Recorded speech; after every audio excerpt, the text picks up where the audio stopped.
Okay, I want to explain it to you so that it's digestible. Um, these are what are known as dishes, and the time has come for me, Ryan, uh, shit, Ryan Gerard of the Fairburn, Georgia, who gives a fuck Gerards, to wash the goddamn dishes, right? So that's what I'm about to do. I'm about 20 pounds overweight, and I used to be 50 pounds overweight. So that's what happened there. Um, Forgive me if I'm jaded and cynical and think that everybody is only going after his own self-interest.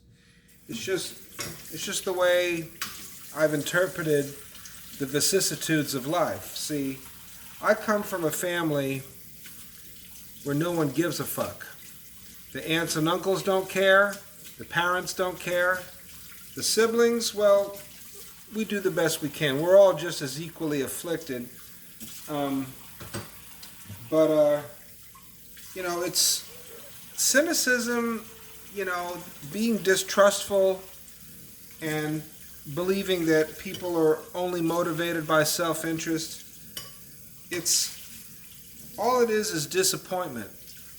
We want to be optimistic. I certainly wanted to be, but I think I was just disappointed too many times. And so now I've come to believe that everybody is just a self serving sack of shit. Uh, but listen, I'm not trying to be a saint or a savior. I'm not going to open a mega church in Houston. Um, that's not my job. My job is to do the dishes, which is what I'm doing now. I'm, I take the sponge with the soap on it, and I go wishy washy, squishy squishy, get it soapy, and then I rinse it, and then I put it in the dish rack.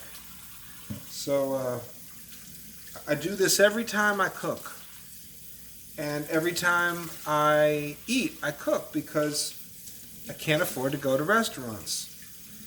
And I can't stand to hear. So you guys want something to drink? Can I get you guys something to drink? I don't want to hear that. Um, uh, First job I ever had was picking up trash at the Renaissance Festival. Then I heard about a promotion. I could work in the pizza kitchen and make $5 an hour instead of $2.50. I thought, man, that's a great deal. $5. Imagine all the things I can do in life with five goddamn dollars. And I was already traumatized at that time, and I had the 1,000-yard stare, and I was looking at the pizzas going, and they were burning, or maybe I would sell them undercooked. I just wasn't fit for the job. That's all. And came to find out that I'm not really fit for any job. I just don't have the workman's gene. And that's been a source of embarrassment for me. Not being able to keep a job means no money. And for an American man to have no money, that's a problem, see? Because when you go out with a lady to dinner, they're going to bring the check out.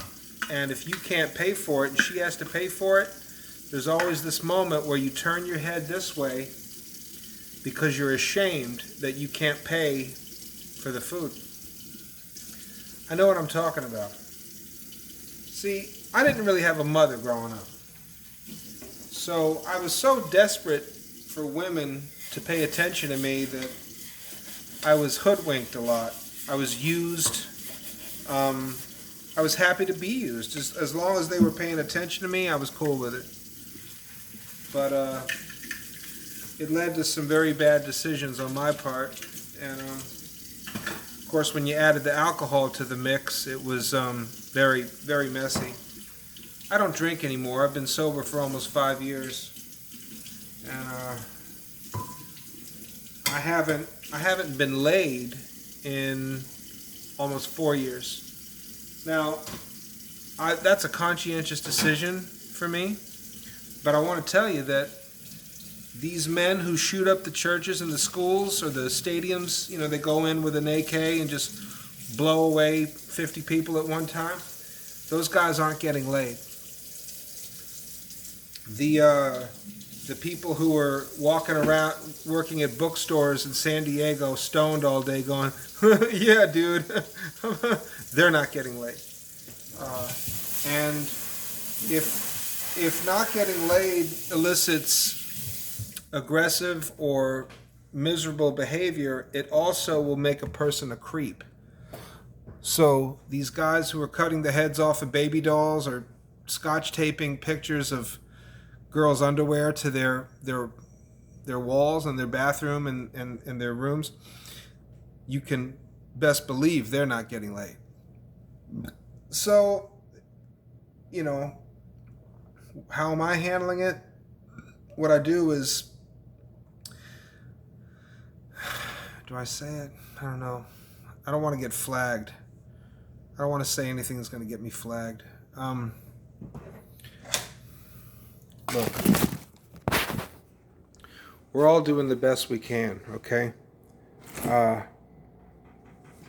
have chosen a lifestyle that that precludes the use of mind-altering substances, because when I smoke that marijuana leaf, it ruins everything I got.